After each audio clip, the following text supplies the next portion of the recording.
수요일마다 성경 개론을 하고 있는데요. 항상 말씀드리지만 정말 제가 어렵게 알려드려도 여러분들이 쉽게 이해할 수 있기를 항상 기도하고 있습니다. 제가 재주가 없는 것 같아요. 쉽게 더 할 수 있도록 최대한 노력하는데요. 문제는 오늘 드디어 운명의 책이 다가왔습니다. 구약 성경이 제가 볼 때는 가장 어려운 책, 진짜 어려운 책, 열왕기서예요. 진짜 어려워요. 사실은 이 열왕기서에 대한 개론을 이제 막 욕심껏 자세히 하게 되면 여러분들 이제 성경책 놔버릴 것 같아요. 그래서 그렇게는 못하고 이제 특별히 오늘 진도에 따르면 열왕기상을 전체를 다 보지 않아요. 그래서 이제 열왕기상에서도 그나마 가장 쉬운 부분을 오늘 우리가 보게 될 텐데요. 과연 열왕기상이라는 책이 어떤 책인가 먼저 전체적으로 한번 살펴보고, 또 오늘 우리가 알아야 될 것은 절반입니다. 그 가운데 절반에는 어떤 얘기가 있는가 함께 나눠보도록 하겠습니다. 여러분, 미리 말씀드린 것처럼 사무엘상하도 원래는 몇 권이라 그랬죠? 2권이 아니라 1권의 책이라고 그랬잖아요. 열왕기상하도 말씀드린 대로 마찬가지입니다. 1권의 책이었어요. 히브리어로는 1권으로 돼가지고 왕들이라는 제목, 그래서 물라킴이라는 제목으로 히브리어가 되어 있어요. 근데 이제 히브리어는 모음이 붙지 않았어요. 처음에는 자음만 붙다 보니까 모음까지 붙여서 하다 보면 양이 모음까지 포함하면 분량이 많아지다 보니까 이제 상하로 나누게 됐고, 그러다 보니까 이 사무엘 상하가 왕국기 1서 2서로 헬라어로 번역됐고, 이제 열왕기가 왕국기 3서, 왕국기 4서 이렇게 번역이 된 거예요. 헬라어로 번역될 때. 그래서 열왕기 상은 왕국기 3서, 그리고 열왕기 하는 왕국기 4서라고 헬라어로 번역된데, 그 헬라어 성경이 이제 영어로 중국어로 해서 우리나라 들어오면서 열왕기 상하 이렇게 된 겁니다. 여러분, 삼상이 3명의 높은 사람들 이야기, 이건 제가 지어놓은 거라 그랬죠. 열왕기다 그러면 또 이렇게 생각하죠. 10명의 왕의 이야기인가? 맞아요? 절대 아니에요. 열왕기 그러면 10명, 열왕기상은 앞쪽에 있는 10명의 왕의 이야기, 열왕기하는 뒤쪽에 있는 10명의 왕이, 그렇게 혹시 생각하고 있었다면 오늘 완전히 지워버리시기 바라요. 여기서 열자라는 것은, 그러니까 열거하다 할 때 열자예요. 그러니까 왕을 열거한 기록의 책이란 뜻입니다. 그래서 상하로 나뉘게 된다는 것이죠. 자, 그렇다면 이 왕들의 이야기를 다룬 열왕기가 정말 어려운 책인가? 여러분 어떻게 했어요? 정말 어려운 책일까요? 과연? 아니다 라고 얘기할 줄 알았죠. 진짜 이건 그렇게 얘기를 못 하겠어요. 그러니까 다른 책은 제가, 여러분 어렵게 생각하시죠? 레위기 어려우시죠? 아닙니다. 쉽게 볼 수 있고 레위기도 우리가 도전할 수 있는 책입니다라고 당당히 얘기할 수 있었는데, 이 열왕기 앞에는 왜 그렇게 작아지는지, 왕들이 많아서 그런지 계속해서 열왕기만 보면 저도 작아져요. 저도 어려워요. 학자들도 어렵고 목사님들도 어려워요. 자, 그래서 이 열왕기서를 읽을 때는 너무 욕심을 부리면 안 돼요. 그러니까 내려놓을 건 내려놓고 넘어가야 돼요. 그래서 뭐가 중심이고 뭐가 중요한 거를 가지고, 그걸 가지고 뼈대를 잡고 나서 이제 계속해서 우리가 반복해서 읽을 때 하나씩 하나씩 점점, 어떻게 해요? 하나씩 하나씩 점점 살을 붙여가야 돼요. 그렇게 해서 이제 이게 내 안에 쏙 들어올 때까지 그렇게 열왕기서는 읽어야 되는 거예요.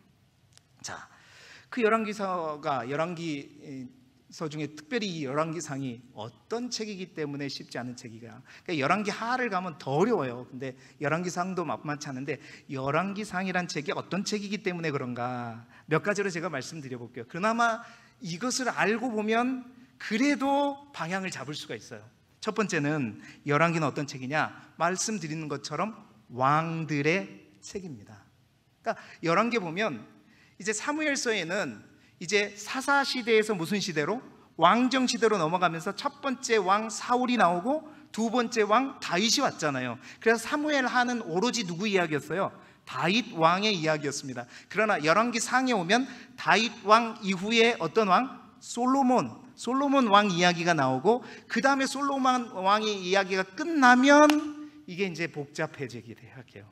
솔로몬 왕 이후에 그의 아들 르호보암 왕 때 이스라엘이 반토막이 나버리거든요. 나뉘어지면서 양쪽의 왕이 같이 가요. 거기서부터 복잡해지는 거죠. 그러니까 왕들의 이야기가 그냥 처음부터 쭉 왕들의 이야기가 진행되게 되는 것입니다. 그래서 열왕기상은 첫 번째 무슨 책이다? 왕들의 책이다. 두 번째는요, 왕국 분열의 책이에요. 말씀드렸죠. 사무엘서가 왕정 시대를 여는 책이라면, 이제 열왕기서는 다윗의 아들 솔로몬으로부터 해서 가지고 남과 북으로 나뉘는데, 여러분 다윗 때도 이미 여러분 보셨잖아요. 다윗이 압살롬에 의해서 쫓겨날 때 보이지 않게 은근히 남북으로 쪼개질 것 같은 이상한 기류를 발견했잖아요. 그 헤브론을 중심으로 한 유다 백성들과 나머지 11지파들이 또 찢어지는 거 봤잖아요. 그러니까 뭔가 거기에 있었어요. 그런데 이제 나중에 이 분열왕국에 가서는요, 이 베냐민과 이제 유다가 함께 붙어가지고 남유다를 이루고, 이제 위쪽에 나머지 10지파가 뭉쳐가지고 북이스라엘로 쪼개지게 돼요. 그 초대왕이 남쪽에는 르호보암 왕이 되고 북쪽에는 여로보암 왕이 됩니다. 그러면서 이제 이 왕들이 쭉 같이 가게 되는 거예요. 자, 그래서 어떤 책이다? 왕국 분열의 책이다. 그러니까 솔로몬 때는 통일 왕국이었어요. 근데 솔로몬 이후에부터 분열 왕국의 책이다. 그래서 남쪽을 뭐라고요? 남유다. 북쪽을 뭐라 그래요? 북이스라엘. 그래서 제가 다윗 왕 때 남북으로 나눠졌을 때 남북을 얘기하는데 좀 조심스러웠어요. 왜냐하면 이거하고 헷갈릴까 봐. 그때는 하나였는데 지금 우리나라처럼 동서가 나눠진 것처럼 그때는 그렇게 마음이 나눠진 거였는데, 지금은요 실제적으로 국가가 쪼개졌단 말이에요. 그래서 왕이 양쪽에 존재하는, 지금 현재 북한과 남한처럼 꼭 그렇게 생각하시면 돼요. 그렇게 나뉘어졌다는 거예요. 우리 한국 사람들은 꼭 남유다 북이스라엘 딱 보면 우리가 남한이기 때문에 남쪽이 더 좋다고 생각하면 딱 그래요. 딱 그 분위기입니다. 남쪽이 더 좋아요. 북이스라엘은 하나님께서 조금 언짢게 생각하는 그런 이제 왕국으로 흘러가죠. 자, 그래서 왕국 분열의 책이다. 세 번째 열왕기상은 어떤 책이냐? 우리가 지금까지 봐왔던 것처럼 축복과 뭐의 책이다? 저주의 책이다. 여러분, 이거는 굉장히 중요해요. 이 열왕기서를 축복과 저주의 관점으로 보지 못하면요 완전히 어려워요. 이제 왜냐하면 수많은 왕들의 이야기가 나오는데, 어떤 왕들은 이야기가 엄청나게 길어요. 근데 어떤 왕들은 그냥 몇 줄 딱 지나고 끝나버려. 더 자세한 얘기는 역대기 뭐 어떤 책을 참고해라 그러고 딱 넘어가 버린단 말이에요. 무엇을 기준으로 이렇게 했는가? 이 기준을 알지 못하면 열왕기는 더 어려워지는 거예요. 보세요. 우리가 말씀드렸잖아요. 사무엘상부터 열왕기 상하까지는 쓰여진 기간이 어디였다 그랬어요? 이스라엘 백성이 바벨론의 포로로 갔을 때, 그 포로기에 바벨론에서 어떤 역사가가 그 역사서를 다 이렇게 모아가지고 쓴 책이에요. 물론 사무엘상하 또한 초기 저자는 뭐 사무엘이 될 수도 있고 누가 될 수도 있겠지만, 그 모든 역사 자료들을 모아가지고 최종 편집을 그때 한 거란 말입니다. 그러다 보니까 왜 그러면 그때 했다고 그랬어요? 우리가 왜 이렇게 하나님의 백성이 성전을 잇고 나라를 잇고 이 바벨론 땅까지 와서 이러고 있는가?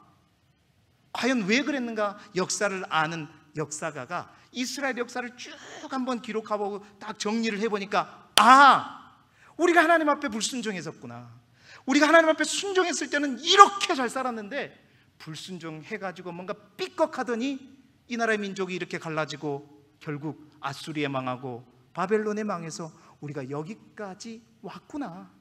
그래서 이스라엘의 역사를, 이제 그 역사서를 읽은 이스라엘 백성을 향해, 자, 순종하면 복받고 불순종하면 뭐다?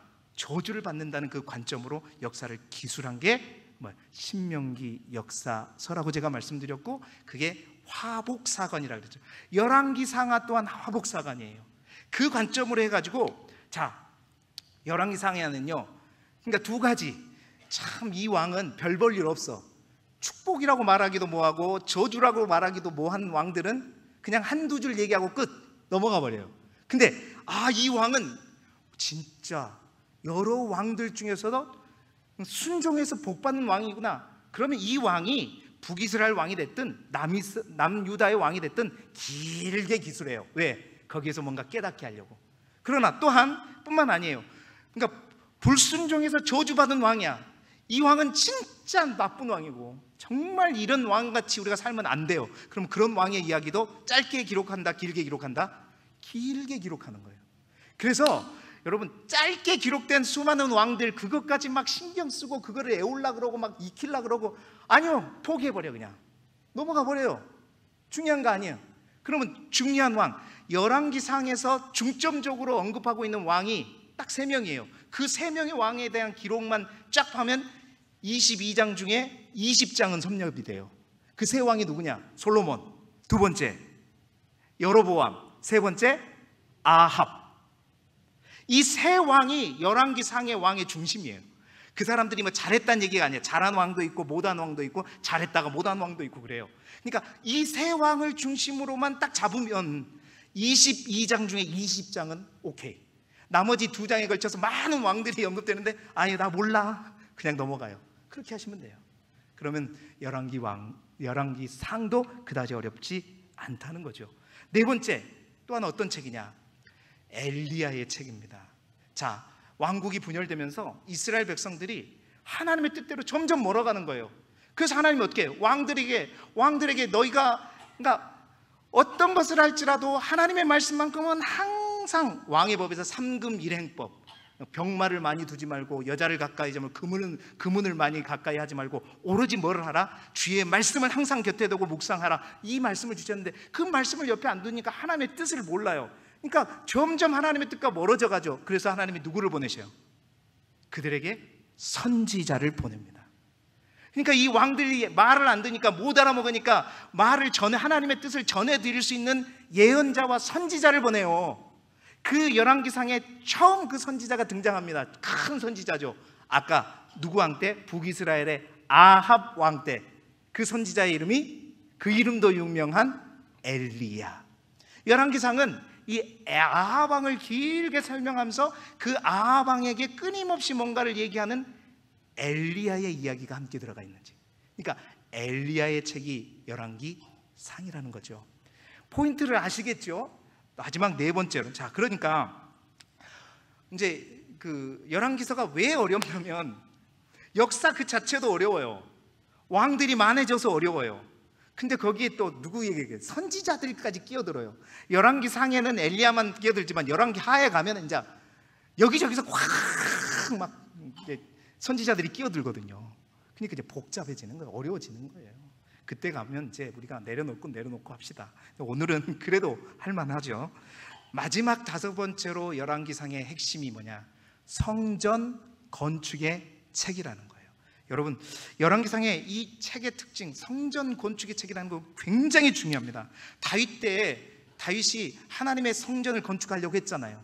자신은 좋은 왕궁에 가서 자는데 하나님은 자기가 만든 그 허름한 장막에 계시는 걸 보고, 내가 나단 선지자에게 제가 하나님의 성전을 지으려고 했더니 하나님께서 오케이, 네 마음만 받아, 너는 준비만 해, 네 아들 때의 성전을 짓게 하겠다, 그렇게 말씀하셨던 이유가 뭐였어요? 다윗이 피를 너무 많이 흘렸기 때문이었잖아요. 자, 근데 그 솔로몬 때에 드디어 어떻게 그 성전이 건축되기 시작한 거예요. 성전 건축은 단순한 어떤 하나님의 집을 짓는 의미가 아니라 성전이 건축되면서 이제 이동하던 하나님의 성막이 아니라 고정된 하나님의 성전이 지어지기 시작하면서 모든 이스라엘의 중심이 뭘로?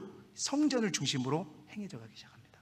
그러니까 성전은 이스라엘 백성의 역사에서 굉장히 중요한 센터가 되고 중심이 되는 거죠. 그 성전이 최초로 지어진 곳이 어디예요? 열왕기상이에요. 열왕기상. 자, 5가지 이 특징을 보게 되면 우리가 열왕기상을 읽어갈 때 뭘 중심으로 읽어야 할지 대충 이제 보이기 시작하는 거죠. 자, 그래서 그 다음에 이제 여기서 하나 더 더하자면요, 여러분 이제 솔로몬이 왕이 되었을 때는 다윗 때보다 더 평온하고 더 번성해서 조금 이따 제가 말하겠지만, 근데 이제 솔로몬이 타락해가지고 이제 왕국이 분열되기 시작하면, 나라가 쪼개지고 나라가 막 뒤숭숭해지고 막 복잡해지면, 평온했던 이 나라도 엉망이 되면 또 뭐까지 엉망이 되죠? 밖에서 누가 쳐들어와요. 그러니까 별것도 아닌 뭐 암몬 이 이웃 국가들이 막 끔질끔질거려요. 그 중에 가장 또 막강했던, 블레셋 이후로 막강했던 하나의 국가가 뭐냐면 바로 북이스라엘 이쪽에 다메섹을 중심으로 터를 가졌던 아람이라고 하는 국가란 말이에요. 그 아람이 호시탐탐 스물스물 올라와가지고 큰만 나면 북이스라엘 치고, 북이스라엘도 또 쳤다 그러면 남유다까지 위협하고, 또 북이스라엘이 또 이제 남유다를 칠 때 남유다가 좀 불안하면 몰래 가가지고 아람하고 또 연합해가지고 또 연합작전을 피다가 갑자기 저기 메소포타미아에 있는 아수르라는 나라가 또 등장을 해요. 엄청난 제국이죠. 막 아람과 북이스라엘과 남유다가 막 치고받고 하다가 갑자기 큰 제국 나라 아수르가 쳐들어오면 또 어떻게 해야 되겠어요? 이 세 나라가 같이 또 동맹하지 않으면 다 죽어요. 그러니까 세 나라가 또 동맹해가지고 아수르랑 싸우고, 그 아수르만 그랬더니 아수르가 이렇게 하니까 여기가 헐렁헐렁해지잖아요. 그러니까 밑에 있던 애굽이 또 슬슬 또 올라오는 거예요. 아수르가 끝나면 이제 끝나냐? 아수르가 이제 무너지고 난 다음에 또 바벨론이 이어서 계속해서 침투하는 거예요. 그러니까 보세요. 그래서 열왕기서가 어려워요. 이스라엘, 여러분 우리 조선 왕조의 왕들 이름 다 외우세요?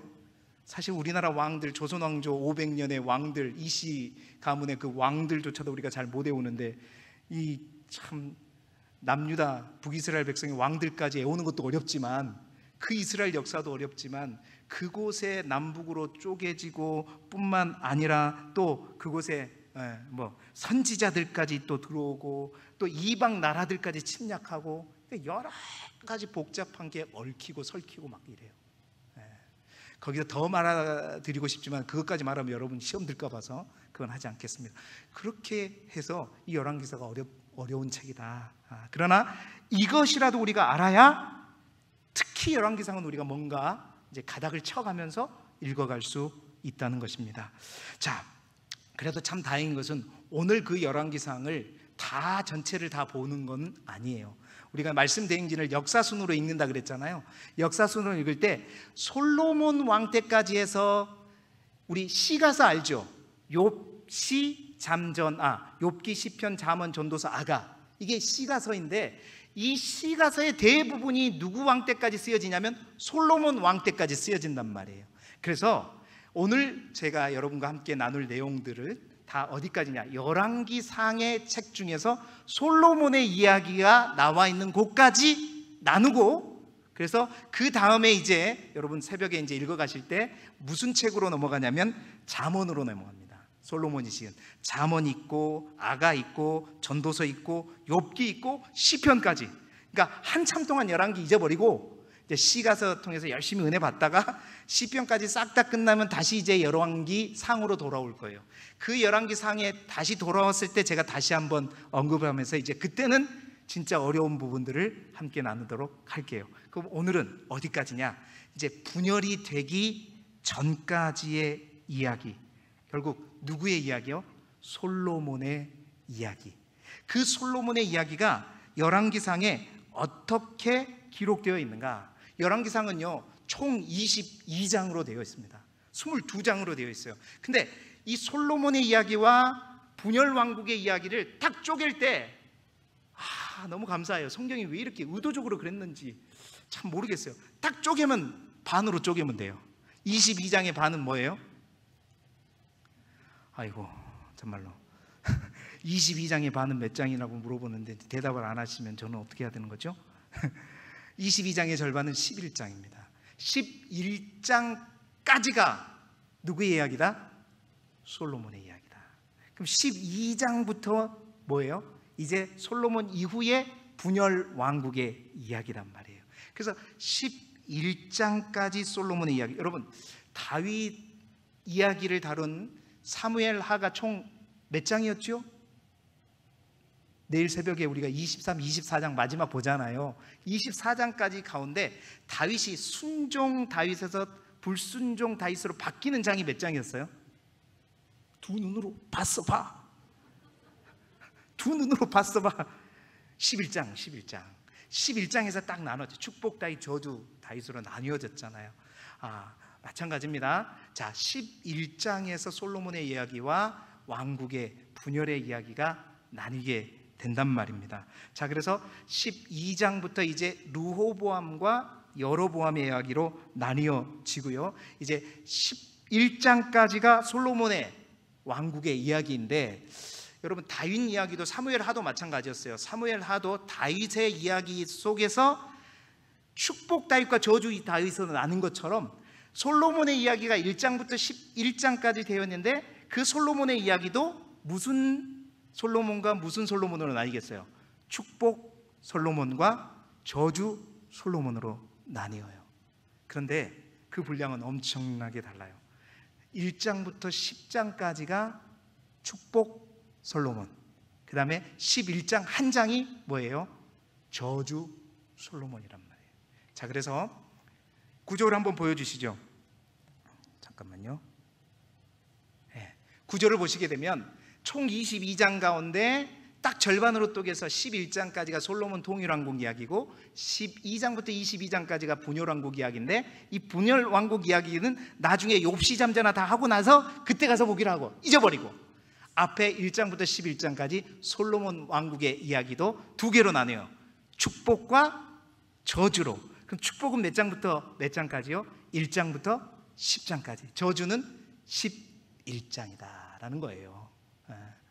자, 그렇다면 이제 11장의 저주 이야기는 이제 뭐 한 장이니까 그런가 보다 하면 되는데, 문제는 1장부터 10장까지의 내용이겠죠. 그 내용은 어떤 내용이라는 거예요? 축복 솔로몬이에요. 그러니까 솔로몬이 하나님의 말씀대로 순종해서 어떠한 복을 받았는가. 자, 1장부터 10장까지의 핵심 구절. 여러분 뭐 찜질이나 뭐 이번에 이 지역 상품권 받아가지고 어르신들이 가장 많이 사용한 게 모르겠어요. 제가 정확한 데이터인지 모르겠지만, 제가 포도 이원회, 가정 이원회 갔었을 때, 야, 포도 가정 이원이 돈을 많이 벌었겠구나 하는 생각이 들었어요. 그 상품권 가지고 어르신들이 다 어디 갔냐면 포도 이원회 가가지고 다 이 찜질이랑 뭐 이게 이 아픈데 막 물리치료 받고 막 이러시는 것 같은데요.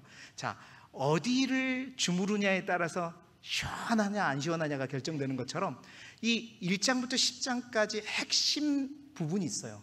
그 부분이 핵심 구절이 어디냐? 보시죠. 열왕기상 4장 24절 25절이에요. 이게 굉장히 중요한, 우리가 사무엘상에서는 2장 30절이었죠. 나를 존중하는 자가 나를 존귀히 여기고 나를 멸시하는 자가 나를 경멸하리라. 이게 핵심 구절이었잖아요. 요거는 요거단 말이에요. 이 솔로몬의 이야기의 핵심 구절이 바로 열왕기상 4장 24절과 25절의 말씀인데, 우리 함께 읽어보겠습니다. 시작. 솔로몬이 그 강 건너편을 딥사에서부터 가사까지 모두 그 강 건너편의 왕을 모두 다스림으로 그가 사방에 둘린 민족과 평화를 누렸으니, 솔로몬이 사는 동안에 유다와 이스라엘이 단에서부터 브엘사바에 이르기까지 각기 포도나무 아래와 무화과 나무 아래에서 평안히 살았더라. 자, 축복 솔로몬의 핵심은 뭐예요? 딱 제가 24절에 노란색으로 한 거예요. 사방 평화. 사방으로 모든 게 다 평화네요. 25절에는요, 포도나무 아래와 무화과 나무 아래에서 평안하다. 그러니까 축복받은, 하나님의 말씀대로 살아간 솔로몬에게 주셨던 하나님의 축복은 뭐냐? 사방의 평화를 누리고, 또한 창세기 15장 18절에 보면 모리아산에서 아브라함의 이삭을 번제로 드릴 때 그 이삭을 번제로 드리고자 하는 아브라함의 마음을 받으시고, 하나님께서 아브라함에게 언약한 게 있어요. 내가 너에게 땅을 줄 터인데 애굽 강에서부터 저 큰 강 유브라데까지 내 자손에게 주리라 한 그 약속이 누구 때 이루어지냐면 이 솔로몬 때 이루어진다. 아까 강 나왔잖아요. 그 강이 어디냐면 유브라데 강이라고 성경이 여러분 각주에 나와 있잖아요. 그러니까 솔로몬 왕 때 영토를요 다윗 때보다 더 많은, 가장 이스라엘 백성이 가장 큰 영토를 차지한 때가 언제냐면 솔로몬 왕국이기 때문에, 영토만 많이 차지한 게 아니라 사방으로 어떻게 했다? 평안했다. 아무도 누구도 침략해 오지 않아요. 그러니까 뭐 절대적인 강국이라고 말할 수 없지만 솔로몬 왕 때 이스라엘을 침투한 국가가 없었단 말이에요. 왜냐하면 솔로몬이 그만큼 셌고 강했고 평안하고 돈도 많았고 그랬기 때문에. 그래서 솔로몬 때는요 가장 좋았을 때다. 안팎으로 좋았고, 그래서 솔로몬 왕은 번영과 평화의 상징인 거예요. 그러니까 솔로몬은 평화와 번영을 상징하는 왕이죠. 이에 비해서 다윗 왕은 어때요? 다윗 왕은 번영과 평화하고는 좀 거리가 멀어요. 그러니까 다윗은 전쟁의 왕, 승리의 왕이죠. 산전수전 공중전을 다 겪으면서도 살아남은 승리의 왕의 아이콘이 다윗이라면, 그 다윗이 흘려놓은 피를 가지고 그 피로 차지한 그 땅 위에 평화가 가득하도록 나라를 다스린 왕이 누구냐면 솔로몬 왕입니다. 자, 여러분, 이 사장애가 바로 솔로몬이 얼마나 정치적으로도 물질적으로도 풍성했는가 뿐만 아니라, 정치, 물질, 외교뿐만 아니라 솔로몬은요 그 안에 있는 지혜까지, 3장에 보면 하나님께 지혜를 달라고 그래가지고 그 지혜까지 해가지고 솔로몬이 얼마나 안팎으로 자기 스스로에게도 지혜까지 풍성했는가를 4장에 그냥 완벽하게 얘기하고 있단 말이에요. 여러분, 모든 게 다 좋아요. 자기 자신에도 지혜가 넘쳐요. 그러면 이제 뭘 해야 될까요? 지금까지 이렇게 하나님께서 평화를 주신 이유가 뭐죠? 다윗 때부터 하나님의 성전을 짓기 위해서 하나님이 이렇게 이끌어 가신 거예요. 그러니까 다윗은 피를 너무 많이 흘려서, 전쟁을 너무 많이 흘려서 성전을 지을 수 없다고 한 거지 다른 이유가 아니었어요. 근데 이제 그 피가 다 지워졌어, 솔로몬 왕 때. 그렇게 하나님께서 축복을 주신 장이 4장의 내용입니다. 그래서 그 4장 1절부터 19절까지는 솔로몬 시대의 정치 상황, 20절부터 28절까지는 솔로몬 시대의 부귀 영화, 얼마나 재물이 많았는가, 그리고 29절부터 34절까지는 솔로몬의 지혜가 얼마나 월등했는가를, 그러니까 1장부터 4장까지는요 솔로몬이 정말 사방 평화와 함께 풍성한 번영과 평화를 누리는 그 이야기가 1장부터 4장까지 쭉 해가지고 4장에 그냥 종합 정리를 해버린 거예요. 자, 그 4장의 마지막 절이 어떻게 끝나는가 우리 함께 볼까요? 4장 마지막 절을 함께 읽어보죠. 시작. 사람들이 솔로몬의 지혜를 들으러 왔으니 이는 그의 지혜의 소문을 들은 천하 모든 왕들이 보낸 자들이더라. 자, 정치적으로 안정됐어요, 4장에 보면. 그 다음에 재물도 풍성해요. 그 다음에 마지막 지혜까지 너무나도 좋아요. 그러니까 4장 마지막 절은 그 솔로몬의 지혜를 들으러 그냥 여기저기 나라에서 싸움 걸러 온 게 아니라, 야, 솔로몬은 어떻게 그렇게 지혜가 남다르지? 해서 사람들이 솔로몬의 지혜를 보기 위해서 온단 말이에요. 자, 그런데요 그 내용이 어디로 연결되냐면 사무엘상 열왕기상 10장 1절을 한번 제가 보여드렸죠? 한번 읽어봅시다. 시작. 스바의 여왕이 여호와의 이름으로 말미암은 솔로몬의 명성을 듣고 와서 어려운 문제로 그를 시험하고자 했다. 자, 4장 34절에 그 내용이 그대로 연결되죠. 막 사방 천지에서 모여들어서 솔로몬의 지혜를 검증하고 보기 위해서 왔는데 그 중에 한 사람 누가? 스바 여왕이 온 이야기가 10장 1절에. 그러니까 사실은 이 이야기가 4장 34절에서 원래는요 10장 1절로 연결되는 그 스토리였단 말이에요. 그래서 솔로몬이 이렇게 번영했다, 그리고 10장까지 딱 끝나고 11장에 이제 솔로몬이 타락한 얘기가 나오는 거거든요. 근데 그 4장 끝절에서 10장 1절로 이렇게 이어가는 그 사이에 뭐가 들어왔겠는가? 5장부터 9장까지가 무슨 얘기가 들어왔겠는가? 여러분 맞춰보세요. 무슨 얘기가 들어왔겠습니까? 얘기를 들은 건지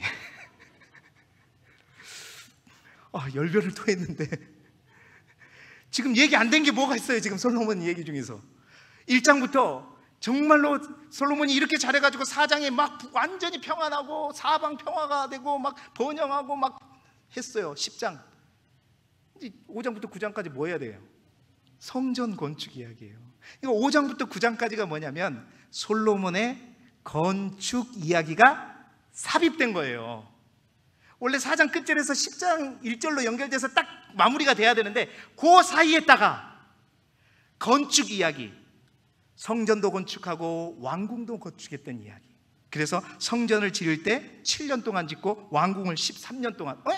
목사님, 성전을 7년 지었으면 왕궁을 13년 지었으면 솔로몬 나쁘네. 하나님 성전 7년밖에 안 지고 왕궁은 13년, 자기 거는 더 좋게 지었나? 그게 아니라 성전보다 왕궁이 몇 배나 더 커요. 왜 그랬을까? 후궁들과 왕비들이 너무 많아. 뭐 애굽에서 온 여왕도 뭐 다 한 자리 또 다 만들어지니까 여기 뭐 또 여기에다가 왕궁 저기에다가 왕궁 짓다 보니까 13년 동안 왕궁 짓고 7년 동안 성전을 지으면서요 18만 3,300명이 동원됐습니다. 그 건축의 이야기, 그 건축 이야기 덕분에, 그 건축 때문에 솔로몬이 무슨 전문가가 됐어요? 요즘 말로 말하면 성전 건축 전문가가 됐어요. 솔로몬만큼 왕들 중에서 건축하면 누구에게도 지지 않아요. 건축하면 나야. 하나님의 성전을 건축할 때 어떻게 지하는지 솔로몬은 다 알게 된 거죠. 그렇게 성전 건축 이야기가 왕궁 건축 이야기와 함께 5장부터 9장까지 돼가지고 10장에 스바 여왕이 나와서 와, 솔로몬의 지혜 인정 불인정? 인정. 오케이. 그래서 축복 솔로몬의 이야기가 10장에 끝나고, 그렇게 됐다가 문제는 어디서 발생하냐? 이제 다른 왕국들하고 평화 조약을 하면서 누구네 저기 애굽의 딸 왕비로 맞이하고 누구 또 암몬의 딸 맞이하고 이러다 보니까 그 이제 죄송합니다, 여자분들 많은데 여자가 문제예요. 미안합니다. 그냥 사랑만 갖고 오면 되는데 뭐까지 갖고 와요? 자기들이 섬기던 우상까지 갖고 와요. 그래서 그 우상이 하나 둘 늘어나면서 그 우상이 성전을 점령해 버리는. 그래서 솔로몬이 타락하게 됩니다. 그 이야기가 11장에 나와요. 그러면서 솔로몬이 그렇게 흔들리기 시작하니까 솔로몬을 흔들려고 하는 대적들이 나타나기 시작하는 거예요. 그러면서 흔들리기 시작하고 그 대적 중에 으뜸 가는 사람이 누구였어요? 여로보암이었단 말입니다. 그래가지고 성전 건축하느라고 지친 이스라엘 백성들의 마음을 알지 못하는 솔로몬 왕의 아들 르호보암, 바보 같은 르호보암, 거기 때문에 이제 왕국이 완전히 쪼개져 버리게 되는 것이죠. 아이고 대다.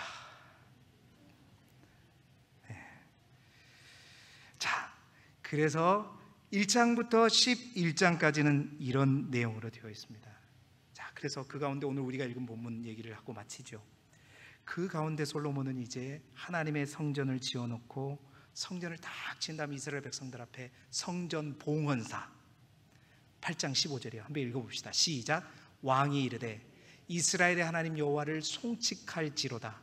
여호와께서 그의 입으로 내 아버지 다윗에게 말씀하신 것을 이제 그의 손으로 이루셨도다. 이스라엘 모든 백성들 앞에 그래요. 여러분, 하나님께서 내 아버지에게 약속하신 그것을 이제 하나님의 손으로 이루셨습니다. 솔로몬은, 여러분, 내가 왕이 돼가지고 내가 성전을 건축한 게 아니라 누가 이루었다? 하나님이 이루었다. 여러분, 굉장히 중요한 얘기입니다. 솔로몬은 하나님의 성전을 건축하고 정말 겸손했어요. 자기 나 1도 내지 않았어요. 누가 하셨다? 그의 손이 하셨다. 20절에 보시게 되면 8장 20절에 보면 이제 여호와께서 말씀하신 대로 이루셨다. 여러분, 우리의 모습과는 다르죠. 성전을 건축하고, 여러분, 우리가 거기서부터요. 성전은 언제 건축하는가? 열왕기상은 우리에게 분명히 말해요. 솔로몬 왕이 성전을 언제 건축했어요? 4장 보세요. 모든 게 번영하고 평화스럽고 안정되고 준비될 때, 그때가 하나님의 때란 말이에요. 돈도 없고 가진 것도 없고 아무것도 없는데 무대포로 막 성전 지어가지고 막 사람들 동원하고 이러면 성전 짓다가 교회가 다 무너지는 거예요. 하나님의 성전은 어떻게 지어야 되냐? 하나님께서 다 해주시고 이렇게 준비시켜 주셨을 때, 하나님과 때가 되었을 때 지어야 되는 것이고, 그 성전을 완공한 다음에는 어떤 사람도 나를 일도 내면 안 돼요. 누가 하셨어요? 하나님이 하셨어요. 근데 한국교회 많은 교회들이 이 성전의 건축과 교회의 큼지막한 일들을 할 때 다 결국은 어렵게 그걸 다 해나갑니다. 근데 문제는 뭐냐면 결국 그 성전을 지어놓고 그 성전의 이름 앞에 누구의 이름? 자신의 이름을 붙이는 거예요. 분열이 왜 생긴 줄 아세요? 왕국이 왜 분열된지 아세요? 그것 때문인 거예요. 하나님의 이름, 오직 여호와의 손이 이루셨고 나는 도구일 뿐이고 하나님이 하셨다. 하나님이 이루셨다. 솔로몬이 그 겸손한 마음으로 하나님 앞에 이 고백을 한 후에 솔로몬이 성전 앞에 기도합니다. 그 기도의 내용이 8장 22절부터 53절까지 엄청나게 길게 해요. 솔로몬이 7가지를 놓고 하나님, 지금 내가 성전에서 드리는 이 기도에 반드시 들어주시고 응답해 주시옵소서. 겸손한 마음으로 성전 지어놓고 자기를 드러내지 않고 겸손하게 하나님 앞에 무릎 꿇고 기도하는 거예요. 하나님, 죄를 범하여 어떤 이들이 이 성전에 와서 기도할 때, 또한 전쟁에서 패한 후라도 이곳에 와서 기도할 때, 또한 가뭄으로 인해서 이 성전에 와서 기도할 때, 기근과 재앙과 질병으로 인해서 이 성전에 와서 기도할 때, 또한 우리뿐만 아니라 이방인들이라도 이 성전에 와서 기도할 때, 또한 전쟁 출정을 위해서 이 성전에 와서 기도할 때, 또한 우리가 포로로 끌려갔을지라도 그 포로된 곳에서 하나님의 이 성전을 향해서 기도할 때 하나님, 우리의 기도를 들어주십시오. 이게 솔로몬의 성전의 기도예요. 하나님, 압니다. 하나님이 우리가 이렇게 만들어 놓은 이 작은 곳에 갇히실 분이 아니라는 거 저 알고 있습니다. 하나님은 우주 만물을 통치하시고 아니 계신 곳이 없으신 분이고 오로지 이곳에 갇히시 계시는 분이 아니시지만 우리가 이 7가지 이유를 가지고 하나님의 성전에 와서 기도할 때 그때 하나님 어느 곳에 계시더라도 이곳에 오셔서 우리를 보시고 우리의 기도를 들으시고 우리의 기도에 응답해 주십시오. 할렐루야. 이게 솔로몬의 성전의 기도예요. 겸손한 마음으로 나를 일도 나타내지 않고 기도하고 솔로몬은요 이스라엘 모든 백성들을 축복합니다. 너무 수고했다.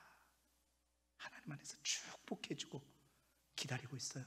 기다렸더니 오늘 우리가 읽은 9장 1절부터 3절까지 하나님께서 솔로몬에게 나타나셔서 약속합니다. 9장 3절 말씀을 함께 읽어보죠. 시작. 여호와께서 그에게 이르시되 내 기도와 내가 내 앞에서 간구한 바를 내가 들었은즉 나는 내가 건축한 이 성전을 거룩하게 구별하며 내 이름을 영원히 그곳에 두며 내 눈길과 내 마음이 항상 거기에 있으리니. 아멘. 이것이 다윗에게 하신 하나님의 언약, 다윗 언약을 잇는 솔로몬에게 한 솔로몬 성전 언약입니다. 뭐라 그래요? 말씀 다시 한번 띄워주세요. 뭐라 그럽니까? 내가 이 성전을 거룩게 구별한 내 이름을 그곳에 두겠다 뿐만 아니라 내 눈길과 내 마음이 항상 거기에 있겠다. 여러분, 하나님의 성전은 그런 곳이에요. 이 성전은 그냥 껍데기요 집이 아니라 이 성전은 하나님의 눈길이 있는 곳이고 하나님의 마음이 있는 곳입니다. 하나님께서 거룩하게 구별하는 곳이에요. 여러분, 집에서도 기도할 수 있고 어디에서도 기도할 수 있죠. 그러나 이 성전에서 기도는 하나님이 특별히 더 들으시는 이유가 솔로몬에 약속하신 성전의 언약 때문이에요. 하나님 성전에서 기도하는 우리의 기도를 땅에 떨어뜨리지 않으시고 그 기도를 들으십니다. 그 언약을 하면서 하나님께서 내가 내 눈길과 마음을 이곳에 두겠다 조건이 있어요. 그 다음 조건, 그 다음 이어서 보면 그 조건을 뭐냐면 4절 5절에 그 조건을 얘기해요. 이것도 중요합니다. 그냥 기도만 하면 무조건 하겠다 아니야. 조건이 뭐냐? 다윗이 행함같이 마음을 온전히 하고 바르게 하여 내 앞에서 행하며 내 법도와 율례를 지키면. 조건이 뭐예요? 이 성전에 기도하되 뭐가 있어야 된다? 하나님의 말씀이 있어야 된다. 그 말씀이 이끌어가는 성전이 되어져야지만 기도가 응답받고 하나님의 마음, 하나님의 뜻이 이곳에서 역사하게 될 거라는 겁니다. 여러분, 성전은요, 기도하는 만민의 집, 그때부터 되기 시작한 거죠. 그러나 기도하는 만민의 집이지만 그 성전 안에 하나님의 말씀이 있지 않으면 그 성전은 쪼개지는 거예요. 하나님 뭐라고 해요? 말씀을 버린다면 그토록 소중한 성전도 던져버릴 것이다 말하고 있는 거예요. 결국 이스라엘 백성이 그 말씀이 이 성전 안에 가득하지 못하니까 어떻게 돼요? 예레미야 7장 16절의 말씀 읽어보겠습니다. 시작. 그런즉 너는 이 백성을 위하여 기도하지 말라. 그를 위하여 부르짖어 구하지 말라. 내게 간구하지 말라. 내가 내게서 듣지 아니야.